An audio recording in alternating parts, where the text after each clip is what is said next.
Gawin ang simpleng spell ngayong Huwebes. Ang simpleng spell na ito ay magiging dahilan ng maalam ng iyong pag-ibig na kahit sinong humahadlang ay walang magagawa.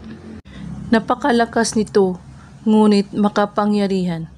Dapat kapag gagawin mo ito ay walang puot at galit sa iyong puso. Gawin ito sa 3:00 ng hapon. At kailangan buo ang iyong tiwala at walang ibang iniisip at pagdududa. Kunin mo ang inyong papel at isulat mo sa papel kung gaano mo siya kamahal. At pagkatapos ay isulat mo ang pangalan niya at ang inyong pangalan sa baba. At saka sabihin sa kanya ng pabulong ang mga salitang ito. Uli, Zor, Puntundok. 3 beses mo ito ulit-ulitin sa pagbanggit. At pagkatapos, isunod mo ang nakasulat dyan sa papel.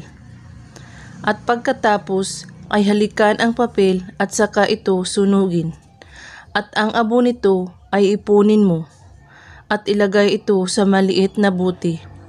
At lagyan mo ito ng kaunting olive oil. At lagi mo itong dadalhin kung saan kayo magpunta. Gawin ito na may taos-pusong paniniwala at walang ibang iniisip at pagdududa.